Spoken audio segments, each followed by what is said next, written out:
কর্মসূচি রয়েছে? আমাদের অন্যান্য বছরের মতো এই বছরও রথযাত্রা মহোৎসব এবং তার পূর্বে গুন্ডিচা মার্জন হয়, যেটা রথযাত্রা করে জগন্নাথ যেখানে যাবেন, যেমন মাসিবাড়ি অনেকে বলে গ্রাম্য ভাষায়, কিন্তু বৃন্দাবন ধামে যাত্রা কিংবা গুন্ডিচা যাত্রা করেন নবদিবস নবযাত্রা। তো 9 দিন ধরে যেই মন্দিরে থাকা হয় সে মন্দিরটিকে মার্জনা করা হয়। যদিও মার্জনা থাকে, তারপরে এটি ভক্তদের একটা যে স্বচ্ছ ভারত বলে যেটা বর্তমান চলছে, এটারই একটা মূল যে বিষয় স্বচ্ছতা। এই স্বচ্ছতা ভগবান শ্রী চৈতন্যদেব স্বয়ং সেটা দেখিয়েছেন যে স্বচ্ছতাই পবিত্রতা, আর এই স্বচ্ছতার মধ্যেই ঈশ্বর বিরাজ করেন।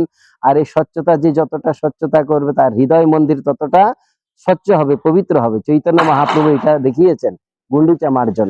সেজন্য আমাদের একটি পর্ব রয়েছে রথযাত্রার আগের দিন, গুন্ডিচা মার্জন যাত্রা, যেটা 15ই জুলাই সকাল 7টায় শুরু হবে গুন্ডিচা মার্জন। হ্যাঁ, তো এরপরে আবার ভগবান জগন্নাথ দেব এর সেদিন ভোগ লাগবে। হ্যাঁ, তিনি তো দর্শন দিচ্ছেন না অনবসর।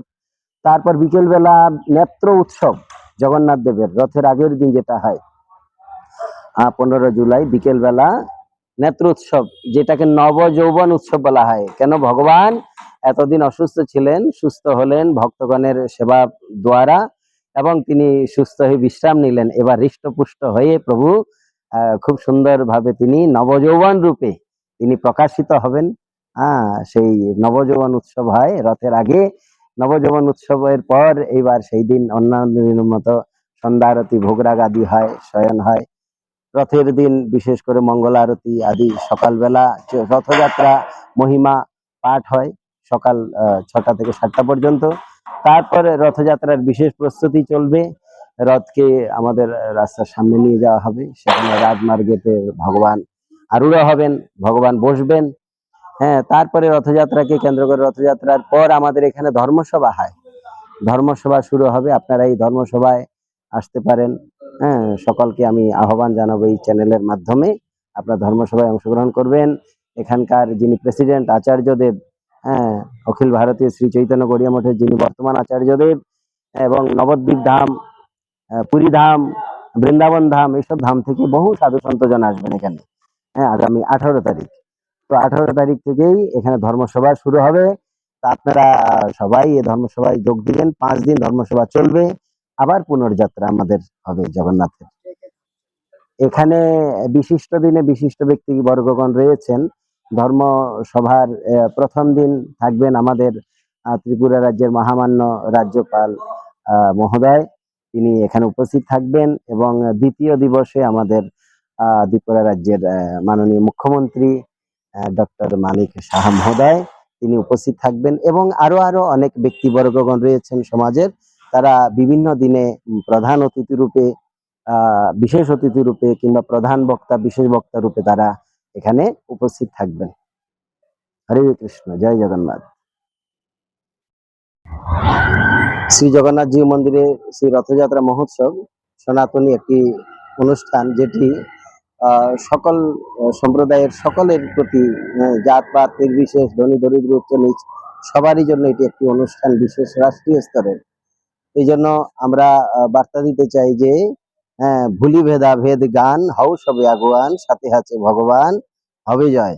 কাজেই আমরা সকলেই একই জগন্নাথের সন্তান, জগতের যিনি নাথ।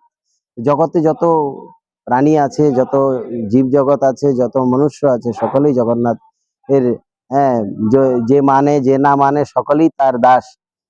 যে না মানে তার আপন কর্মে হয় সর্বনাশ। তো স্বাভাবিকভাবেই আমরা সকলেই জগন্নাথের দাস, জগৎপতি, জগতের নাথ জগন্নাথ।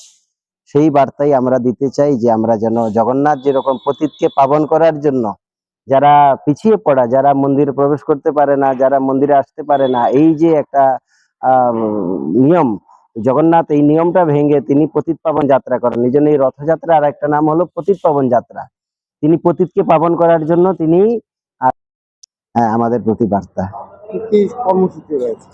আমাদের অন্যান্য বছরের মতো এই বছরও রথযাত্রা মহোৎসব এবং তার পূর্বে গুন্ডিচা মার্জন হয়, যেটা রথযাত্রা করে জগন্নাথ যেখানে যাবেন, যেমন মাসিবাড়ি অনেকে বলে গ্রাম্য ভাষায়, কিন্তু বৃন্দাবন ধামে যাত্রা কিংবা গুন্ডিচা যাত্রা করেন নবদিবস নবযাত্রা। তো 9 দিন ধরে যেই মন্দিরে থাকা হয় সে মন্দিরটিকে মার্জনা করা হয়। যদিও মার্জনা থাকে, তারপরে এটি ভক্তদের একটা যে স্বচ্ছ ভারত বলে যেটা বর্তমান চলছে, এটারই একটা মূল যে বিষয় স্বচ্ছতা।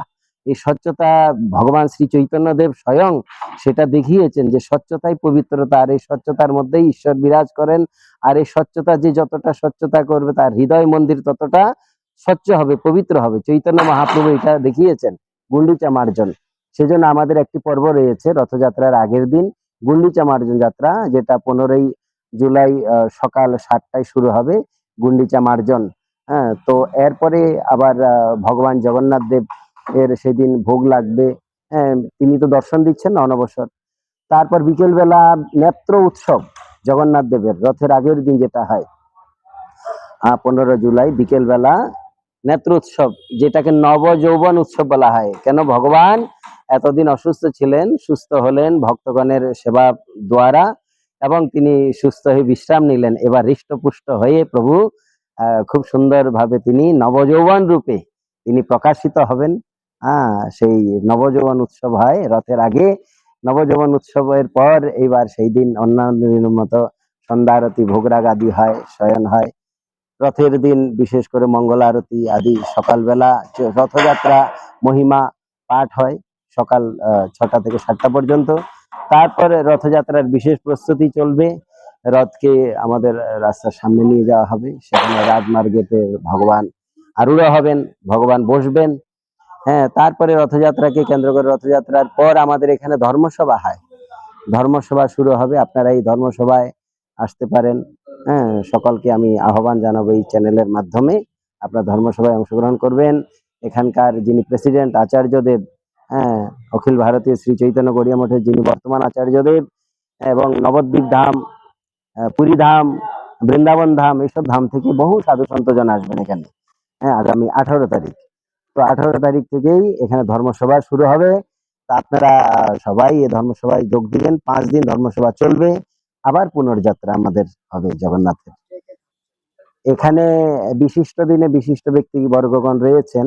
ধর্মসভার প্রথম দিন থাকবে